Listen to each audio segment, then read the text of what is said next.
Hey, everybody, it's David Kemp. I'm the host of your Highway to Health podcast series, and thank you for joining us. For those that have listened to prior episodes, you know that it's a passion of mine to learn about and engage with companies within our industry that are doing their best to provide improved experience, improved access, and of course, improved outcomes for our patient community. And with this age of innovation that we're living in healthcare, there's no shortage of companies just like that. And I'm honored to have some of those awesome thought leaders, innovators on the podcast. And today is no different. You're in for a treat. We have Sherlock Biosciences, Karen Davies, who's the Chief Development Officer, and Julie Garlikoff, who's the Chief Commercial Officer on the show today. And we'll dive into questions about how they're improving access for our patient community around diagnostics, around information, and then improving the outcomes because of that improved access to care and information. So I'm honored to have Karen and Julie on. Karen, Julie, welcome to Highway to Health. Thanks for having us. Yeah. We'll get into business here in a minute, but this has become a tradition of Highway to Health. You know, we're in the healthcare industry, and so we've probably developed certain habits in our own personal lives to stay mentally and physically sharp and healthy. And coming out of a pandemic that probably changed the way we live personally and how we build and structure our professional lives, I've enjoyed learning about these healthy habits from my guests. So Karen, we'll start with you. If you don't mind, share a little bit about the healthy habits you've built into your routine. Sure. So I have a combination of strength training and aerobic fitness that I follow. The aerobic is more seasonal than anything else. So walking, running in the winter, in the summertime, I like to swim. And I also have far more hobbies than is healthy for any person, but I can pick any one that feels like the right thing at any given time. Just to keep your body moving. I like it. So you see the bows on the wall behind me? Archery is one of our family habits. Oh, I'm from Texas, rural area of Texas. It's something that our kids in school get involved with. As soon as fourth grade, the school provides some archery and some things. That's a very cool hobby. It is a lot of fun. And having grown up in Alaska, I can relate. You know, I grew up in Anchorage too. And so you're exactly right. And man, I bet we could share some stories on some fun adventures. Yes, we could. Awesome. Well, thanks for sharing. Julie, what about you? So similar to Karen, I do my best to get in some long walks, particularly on the weekend. We've got beautiful nature around here. And I really got into strength training a couple times a week because of just, I think, what happens with muscle density as you get older. So that one is one I'm really focused on. But my favorite new hobby actually is a game called Mahjong, which is a game. It's a kind of an ancient game that's played with tiles. And I would kind of look at it a little bit like bridge or something. There's an enormous amount of math and strategy to it. And I think I'm going to be doing it the rest of my life because it's so complicated to learn and to get really good at. But it's really popular in my community. So I've been learning it since the pandemic. That's great. Good combination there of mental and physical exercise. It's, it's something that I touched on the pandemic and how that might have changed the way we look at our own fitness and our own health. But the pandemic, us being in the healthcare industry, has changed a lot. We'll get into, remote testing, remote diagnostics, remote care, access to care, and those things. But at a high level, Karen, maybe we start with you. How has the pandemic shifted the way we approach testing in general? I actually think Julie's going to answer that one. Okay. All right, Julie, we'll start with you. So the pandemic's been really interesting because we've done a lot of research on this topic, and about 85% of Americans have actually done a COVID test since the start of the pandemic. And then within that, there's a subset that has tested at home. And so what you found is people have become familiar with how to take a test at home. How do I collect a sample? What do I do? How do I read the instructions? And that's just a completely different change in behavior than anything that any of us were familiar with before. And then in addition to that, a lot of people started using telemedicine. There was a major increase in adoption, primarily because we couldn't go to the doctor, right? But then it's actually continued, and people really like that format for certain kinds of care. So what we're seeing is that both of these things are continuing behaviors and are actually accelerating the desire for home testing. I think we all have our own personal stories of how the pandemic kind of out of necessity opened our minds to the different ways that we can access information in care. Even during the pandemic, in that short 2-year period where, at the beginning, the testing process was you had to register, and wait a few days to get access, and then you'd go in, and then it was 2 weeks until you got your results. By the end of, the COVID timeframe, we were doing it at home and getting our responses, within a few minutes. And so that improvement, that change over a short period of time has really changed our expectations as consumers in terms of how we can access diagnostics and care. And telemedicine is just another example of that. Mm-hmm. Absolutely. Yeah, great example there. What kind of testing does Sherlock Biosciences focus on? Where are you focused on those testing and diagnostics?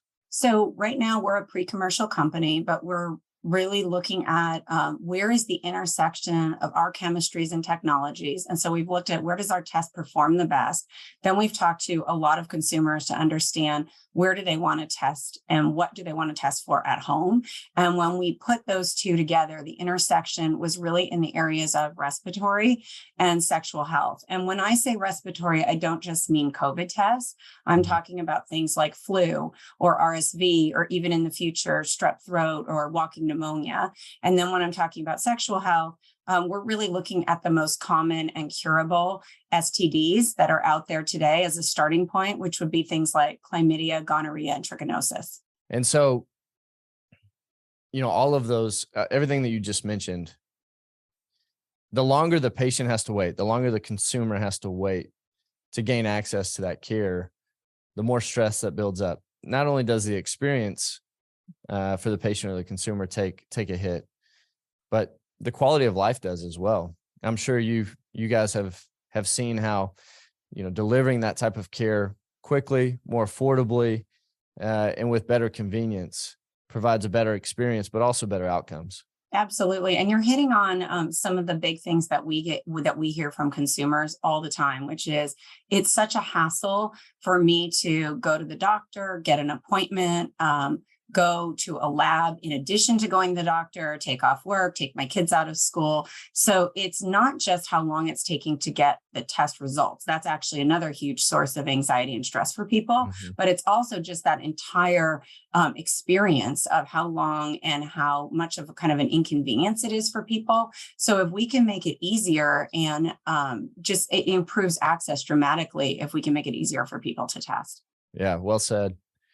I talked in the introduction, I talked about this, this age of innovation that we're living in, and there's many reasons why. A lot of it comes out of necessity, but I'd like to open it up to the group. What kind of technological advancements have we seen that are now in place and that Sherlock might be taking advantage of to deliver these tests to the wider community? What advances in technology have enabled this type of process, this type of delivery? I think one of the advances is just the acceleration of amplification and molecular technology in general.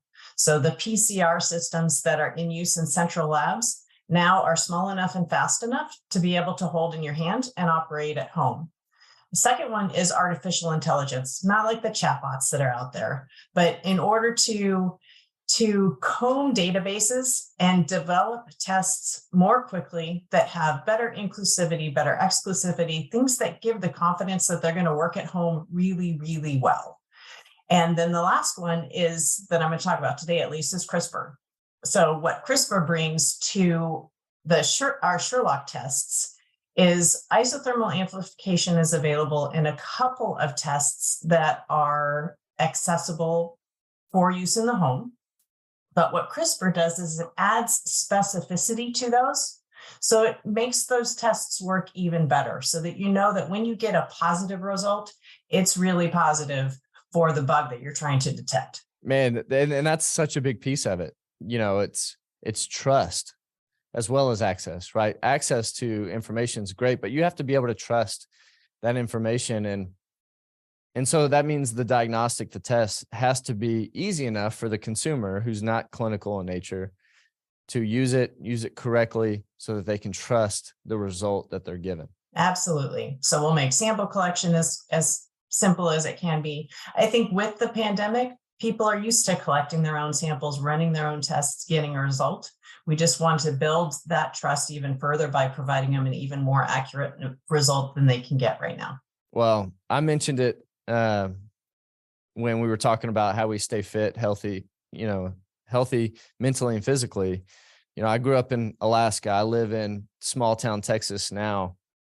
So these rural areas are typically, traditionally, underserved in some of these ways, and some of these, and the access to some of these services. Why is, if you want to call it disruption, if you want to call it improvement or innovation, why is the disruption in the diagnostic setting important to regions like the areas that I live in? I think accessibility is the big thing, and portability. So a small, easy to run test, you can stick it in your backpack, you can stick it in your suitcase, you can mail order it if you live in a remote region. Like you, I grew up in Alaska, born in and spent my entire formative years there. I lived on the south side of Anchorage, so the big city. So there were clinics, we had access to clinics and doctors, but everything was still at least a half hour away. Yeah. And when we were out hiking, camping, whatever, there were places that I spent a lot of time where it was hours to get to care, or never more than hours. But you didn't really want to go unless you absolutely have to. So by having the ability to test, to determine, so most of the time you get a bug, you've got something that just makes you think that maybe I've got something, you cart yourself to the doctor. You get there, you wait, you go through all that inconvenience, and then the test that the doctor runs is negative. Well, what do I do now? Go home and have chicken soup. So if I've got that test in my backpack or I've got that test at home, I can run it. It's negative most of the time. And so I can provide self-care. If it's positive, then I know that it's worth the trip to go see my doctor. And that gives an accessibility that just doesn't exist right now. I had a personal experience, life experience just last week, 2 weeks ago, actually, where it was actually with a family pet. He was acting kind of funny, but he was still eating. The main signs felt like, okay, we don't really need to take him in. And it was for exactly that reason. If we take him in and they say nothing, it's nothing, just watch him, make sure you change his diet a little bit, see if that affects anything. And so I almost felt like it was premature. I almost felt like it was silly to take him in. I wanted to avoid the cost, the inconvenience. And then what happened was it turned into something really serious just in a couple of days. And we do that all the time in our personal lives, for our own health, because it's almost embarrassing, right? To go in to a doctor, kind of share your symptoms. They give you a test, comes back negative. You almost feel embarrassed by that exposure. I think gaining access to these diagnostics in a more personal setting, an at-home setting, or on the move setting, like you just described, tells you pretty quickly whether or not you need to escalate your level of care and get a professional opinion, or if you just need to go buy some more chicken soup. Oh, David, I would just build on that too, and talking about the dog example, or the example that Karen shared, that both of you are talking about symptomatic situations, right? Like where you thought something was wrong or you're trying to rule something out. But when you actually look at the possibility of having more convenient access so that you could test more regularly, it actually enables more screening. So when you look at something like sexually transmitted diseases, where you've got something like chlamydia, where about 70% of cases in women are asymptomatic. And if it was easier to just test yourself regularly when you don't have to have all those hassles that we've been talking about, and you can do it at home, aren't you going to be more likely to just do a little check-in and see what's going on with your own body? And then could we stop the spread more than what is happening today, where we have rampant rise in STDs? So I think for both reasons, access and availability at home really matter. And increased privacy. Mm-hmm. Well said. And that's a really good example. Talk about, the differences between, some of the advancements that we talked about earlier and what's being used now and traditionally. So, how are some of the Sherlock tests different from even the rapid antigen tests that are being used widely now for COVID and other things? The biggest difference is that they are molecular tests. So the Sherlock tests are based on the same technology that the central labs are using. So we get the same accuracy as the central labs. So by using a molecular test, you get that confidence, you get higher sensitivity, you'll know sooner. So we will be able to detect asymptomatic patients where an antigen test might not be able to do that. And anything that has DNA, we'll be able to detect it. It goes back to that trust thing that we talked about. The result's Right. the result. Absolutely. And sooner to stop the spread of whatever condition we're talking about. That's well said, and helps me understand better, where we're going on this journey, this open road journey to improved access and improved outcomes. What's the role of CRISPR in diagnostic testing? Y'all mentioned it earlier. Tell us a little bit more about that, the role of CRISPR. CRISPR can be used for multiple different methods. So where it's gotten the most media attention, I think, is in gene editing. We're not using that kind of CRISPR. So it doesn't have that aspect to it. What it does allow us to do, though, is detect and report exactly the piece of the nucleic acid that we care about. So what it does is it brings back the specificity that can be lost by these super rapid isothermal amplification techniques like those that Sherlock uses, and some of the other customer or companies that are working on over-the-counter diagnostics or new handheld molecular diagnostics. But with CRISPR, you gain back that specificity so that you know that a positive is really a positive. That you've identified the bug that you're looking for. Yeah, I always think of it like when Karen describes it, since I'm not the scientist in the room, that you have this soup of all these things that are being amplified. And the CRISPR is like this honing device that actually just goes and finds the target directly and goes straight there. And it just, without CRISPR, you could have a lot of noise, or you could have false positives, false negatives. So for the consumer, it's going to be a much, much more accurate test, much more quickly. I use the terminology a lot that it's going to take a village, to get where we want to go in healthcare. The patient, the consumer has to do their part, right? Building healthy habits, also being more open to care earlier in the process, whatever that might look like. Companies like Sherlock have to continue to innovate and educate so that those services are not only available, but also adopted. But then there's the provider community too. When we talk about access, experience, and outcomes, how does at-home or remote diagnostics help the provider community in the way in their daily life and in their community, that provider community? So when you think about a primary care physician, which is where a lot of people are accessing care, they're very time strapped. They have a very large patient load, as we all know.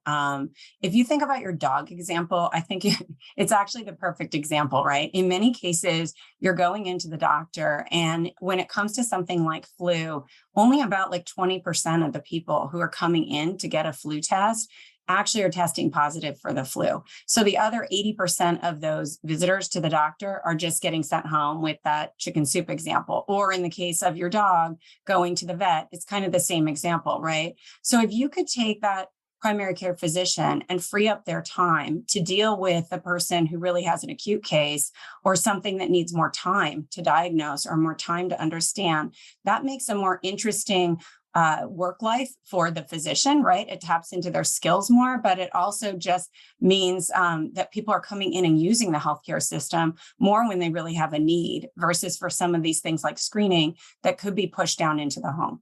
I think it also allows the physician to see the people that really need care when they need the care. So if people are testing earlier in their disease or when they think they may have something, they'll get to the physician when it's easier to treat it. So for example, if we think about the antivirals for flu or even for COVID, and some of the other antibiotics, they're much more effective when used early in the disease than later. And in some cases, later in the disease, particularly with viruses, so Tamiflu, as an example, they become completely ineffective later in the disease because the disease has already progressed and is healing on its own for most people. So I see the dual benefit for the provider community. You talked about noise earlier, but in some ways, this could help eliminate a lot of the noise for the providers to free up some bandwidth for them to focus on those that need the care the most. But then also, providers got into healthcare for probably the same reason you and I got into healthcare. It's to help people that need it when they need it the most. And so now those providers, the provider community, are able to work in the most meaningful way to their license, right? Which is to take care of the people that actually could not take care of themselves otherwise. And so, we hear so much about provider fatigue and burnout with our physicians. I think working at both ends of that spectrum now, the end result might be a more revitalized or rested and prepared even provider community. Perhaps. I agree. Where do you see this going? So we've made such such large strides and improvement through innovation over the last few years. Let's look down the road 10 years from now. How do you see this impacting public health 10 years from now when we look back? I think that goes back to that example I was sharing earlier about thinking about things that today we're dealing more with acute cases or symptomatic problems and not on a screening level. So if we can actually get more people to be more proactive because it's easier to access answers, it's easier to buy tests, it's easier to do them at home, then you start to be able to screen for things and to stop spread. And so that's really where I think the big impact is on public health. And I think that's on a domestic level as well as a global level as well. And probably greater adoption, right? Consumers, patients are slow to adapt, sometimes slow to adopt, because it goes back to that trust factor. I see the provider or the patient community really taking this to heart in leveraging these resources more and more to where it's probably more the norm or the majority 10 years from now, as opposed to today where it might be more 50-50 or less. Yeah, I agree. And I think consumers just have a desire to have the information about their health and to be able to figure out what to do next. And you see that with smartwatches, bioinformatics, look at all the areas where people are wanting to collect information and understand what's going on. So again, I think the more we can empower consumers with easy and affordable solutions to get them the answers they want so they can make the choices that are right for them, the better for everybody. Agreed. And they have to be educated on what's out there. Sometimes we're so traditional in our approach to our healthcare that we just default to making an appointment and walking into the clinic or to the office. There has to be that education piece where the consumers, the patients understand, what tools they have in their toolkit through the innovation that we've made as an industry. Yeah, agreed. And I think that gets back to having accurate solutions, safe and effective solutions, right? One doesn't come without the other. So the physician community will buy in when there are things like molecular tests that are available that have that accuracy that they're accustomed to from the PCR labs. Yeah, well said. If there was one thing, Julie, maybe I'll start with you. If there's one thing that you would want our listeners to walk away understanding, what would you narrow it down to? How would you summarize our conversation so that they walked away with one thing that was maybe the most important? For me, what's the most exciting, so that's the part that's most important to me, is what we're talking about right now is just a few years away. It's not decades away. We're talking about technology that's about to come into the market. So to me, that's really exciting because often when you have these conversations, it seems like something that's, from another planet or that's never going to happen in your lifetime. And we're talking about something that's really near term and going to impact all of your listeners just in a few short years. Agreed. Karen? I'm a firm believer that knowledge is power. And I think that testing provides each of us with the knowledge that we need to manage our own health. And testing at home increases that knowledge exponentially compared to what we can get from going to a physician or a clinic to get that testing done for us. Yeah, well said. Well, I mean, look, we as a community, as individuals, we put ourselves last way too often.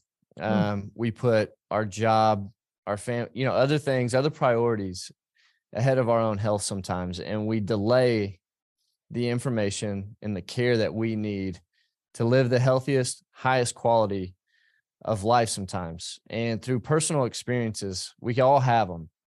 I think we can learn from those experiences and start to leverage some of the great technology and innovations that are becoming available more and more, so that we know more about our own health, so that we can make the right decisions earlier and more often about the care that we need to improve the outcomes, the quality of life, the length of life that we get to share with the ones that we love the ones that we most care about, and so that we can be there for them and with them for the long term.